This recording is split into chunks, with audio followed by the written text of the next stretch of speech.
बिस्मिल्लाहिर्रहमानिर्रहीम। अस्सलाम वालेकुम नाज़रीन, आप यूट्यूब चैनल देख रहे हैं, मैं इमरान खान हूँ। वोट तो कोई हवा से तो आके डलेंगे नहीं, कोई जन्नात तो वोट डाल नहीं सकते।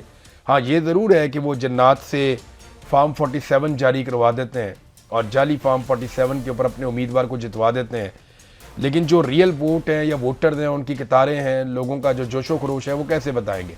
मुजफ्फराबाद में मुझे ऐसा लगता है कि मीडिया की रिपोर्टिंग शायद मीरपुर डिवीज़न से ज़्यादा बेहतर होगी। हालात काफ़ी पतले हैं पॉलिटिकल पार्टीज़ के। बिलावल ने बहुत सारे झूठे वादे किए और अभी एक नया लोगों को ट्रक की बत्ती है। पिछले जो इलेक्शन का मरहला था उसमें पीपल्स पार्टी को बदतरीन शिकस्त हुई है, लेकिन इलेक्शन से बिल्कुल पहले बिलावल ने कुछ लोगों को आसरे दिए थे, कुछ झूठे वादे दावे किए थे। अब दोबारा से उन्हीं वादों और दावों को दोहराया कि कश्मीर के अवाम की मुश्किलात फौरी ख़त्म होनी चाहिए, इंटरनेट और बैंकिंग बहाल होनी चाहिए। ये काम तो उसकी हुकूमत है, बिलावल की करता क्यों नहीं है। खाना और अद्वियात और ज़रूरी सामान उन तक पहुंचना चाहिए तो बिलावल की गवर्नमेंट है, बिलावल ये क्यों नहीं करता। तालीम, कारोबार, रोज़गार दोबारा मामूल पर आना चाहिए तो बिलावल क्यों नहीं करता। क्यों बिलावल ने वहाँ पे बहुत बड़े पैमाने पे सिक्योरिटी फोर्सेस बुलाकर ऑपरेशन शुरू करवाया हुआ है। क्यों बिलावल ने जॉइंट अवामी एक्शन कमेटी को कलदम करार दिलवाया। क्यों बिलावल ने और उसकी जमात ने जो है इनके रहनुमाओं के सरों के ऊपर इनाम रख दिया।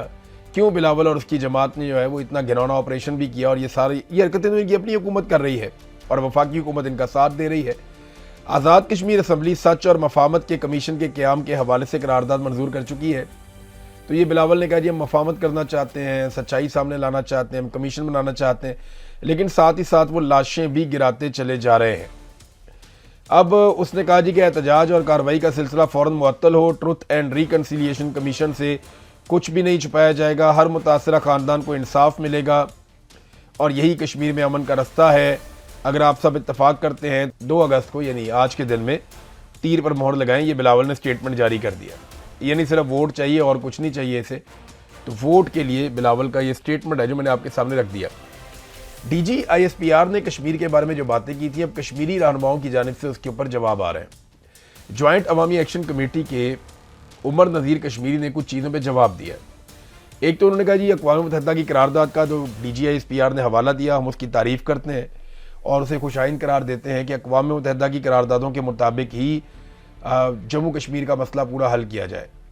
यानी आज़ाद और जम्मू कश्मीर जो सारा का सारा एरिया है जो इंडिया के पास है या पाकिस्तान के पास है, इस सारे का मसला हल करने के लिए अक़वाम मुत्तहिदा की करारदाद के ज़रिए से किया जाए। लेकिन वो कहते हैं साथ ही पाकिस्तान का हिस्सा जब इन्होंने कश्मीर को करार दिया DG ISPR ने, तो ये फैक्चुअली गलत है, इसलिए कि अक़वाम मुत्तहिदा की करारदादों के मुताबिक ये एक अलग और मुतनाज़ खित्ता है और एक अलग रियासत है जिसके शहरियों ने यह फैसला करना है कि उन्होंने इंडिया के साथ जाना है, उन्होंने पाकिस्तान के साथ जाना है या उन्होंने अपना एक आज़ाद मुल्क रखना है। तो एक्चुअली तो वो ये सिचुएशन है। वो कहते हैं जी आप इसको गड़बड़ ना करें।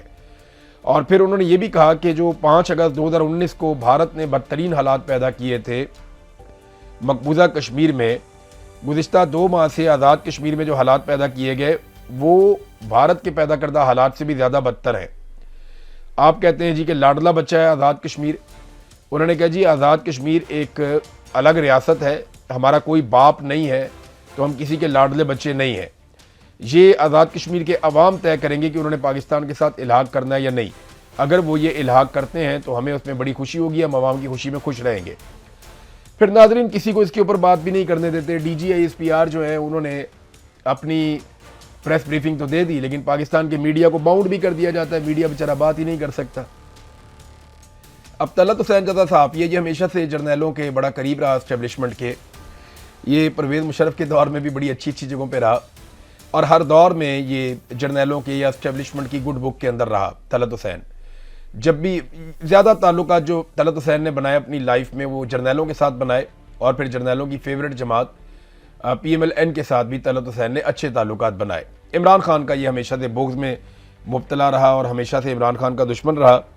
तो हमेशा जब भी ऐसा लगता था कि एस्टेब्लिशमेंट और नून लीग की लड़ाई होती है तो तलत हुसैन के लिए थोड़ी मुश्किल पैदा हो जाती थी और वो कोशिश करता था कि इन दोनों के बीच में सुलह हो जाए। तो तलत हुसैन के जो अल्फाज हैं जो उसने प्रोग्राम किया, मैं हैरान हो गया था कि वो गिन कर बता रहा है कि DG ISPR ने जो प्रेस कॉन्फ्रेंस की है उसमें 20,500 अल्फाज कह रहा था कि इस्तेमाल किए। आप अंदाज़ा करें कि अब असल मुद्दे पे बात नहीं करते, साहब बात कर ही नहीं सकते, डर लगता है बोलते हुए, साहब बहादुर नाराज़ हो जाते हैं। اور گھر سے اٹھا لیتے ہیں, ٹارچر بھی کرتے ہیں, فیملی کو بھی نقصان ہوتا ہے, کاروبار بند کر دیتے ہیں, آپ کے گھر میں کوئی اور کوئی کام نہیں کر سکتا, چاہے آپ کے گھر میں کوئی بہت اچھا کھلاڑی بھی ہو وہ بھی نہیں کھیل سکے گا, چاہے وہ کسی بھی میدان کا ہو. تو یہ تو پھر آپ کو برداشت کرنا پڑتا ہے. تو جب آپ کا بہت بڑا صحافتی نام ہو اور آپ کی اوقات یہ رہ جائے کہ اب آپ آرٹیفیشل انٹیلیجنس کے ذریعے سے الفاظ گنیں گے کہ جناب آرٹیفیشل انٹیلیجنس کو ہم نے کہہ دیا, وہ ہمیں بتائے گی کہ D G I S P R کی جو پوری پریس بریفنگ ہے اس میں ٹوٹل کتنے الفاظ استعمال ہوئے, تو جناب پتہ چلا 20,500 سے زائد لگ بھگ 21,000 کے قریب الفاظ استعمال ہوئے, اتنے گھنٹے اتنے منٹ تک یہ پریس کانفرنس چلتی رہی, اس میں 18 کے قریب ٹاپکس جو ہیں وہ چھوٹے اور بڑے وہ ڈسکس ہوئے, لیکن جو ڈسکس ہوا اس کے کانٹینٹ پہ جو سخت سوالات ہیں وہ سوالات نہیں اٹھائے جائیں گے. یعنی ٹائم ضائع کرنا ہے اپنا آن ایئر کا, تو وہ ان چیزوں میں کر دیتے ہیں. یہ بڑے گھاگ لوگ ہیں, استاد لوگ ہیں, پرانے لوگ ہیں, انہیں پتہ ہے کہ ٹائم کیسے ضائع کرنا ہے, اور یہ اسٹیبلشمنٹ سے بگاڑ کے سروائیو بھی نہیں کر سکتے. ہر دور میں یہ اسٹیبلشمنٹ کے مرہون منت بھی رہے ہیں, ان کی گڈ بکس میں بھی رہے ہیں, اور اپنے آپ کو صحافی ثابت کرنے میں بھی کامیاب ہوتے رہے ہیں. ناظرین, اسٹیبلشمنٹ کو ایسا لگتا ہے ابھی بھی ایک چیز کی غلط فہمی ہے.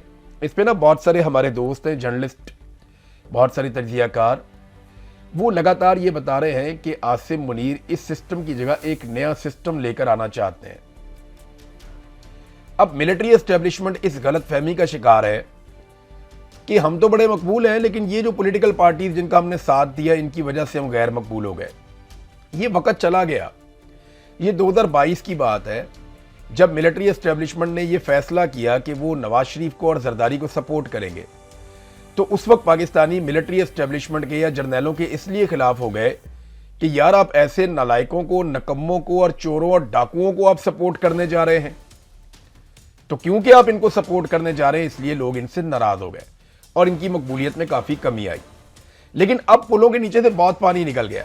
اب لوگ یہ سمجھتے ہیں کہ نواز شریف اور زرداری اتنے بڑے قصوروار نہیں ہیں جتنی بڑی قصوروار پاکستان کی ملٹری اسٹیبلشمنٹ یا یہ جرنیل جن کے کنٹرول میں سارا نظام ہے, جتنے بڑے ذمہ دار یہ ہیں ہر خرابی کے. اب پاکستانیوں کی سوچ بدل گئی ہے, لیکن ملٹری اسٹیبلشمنٹ کو یہ لگتا ہے کیونکہ ہم نے انڈیا سے لڑائی جیتی ہے, ہم کوئی نہ کوئی گیم ڈال دیں گے تو پبلک ہمیں معاف کر دے گی, یہ سیاستدانوں کی وجہ سے ہم گندے ہو رہے ہیں. اب دیکھیں نا, جب آپ کے آس پاس سے خوش آمدی ہوتے ہیں نا تو وہ آپ کو ایسی باتیں بتاتے ہیں, پھر آپ کو لگتا ہے کہ شاید آپ بڑے مقبول ہیں, یہ تو سیاستدانوں نے آپ کو گندا کیا ہوا ہے. ایسا ہوتا ہے, اس طرح کی غلط فہمیاں ہو جاتی ہیں, اور ہماری اسٹیبلشمنٹ کو ابھی بھی یہ غلط فہمی ہے. انہیں لگتا ہے کہ وہ خود آ جائیں گے یا کوئی اور نظام لے آئیں گے تو لوگ قبول کر لیں گے. ویسے بھی لوگوں کی ان کو کوئی زیادہ پرواہ ہے نہیں.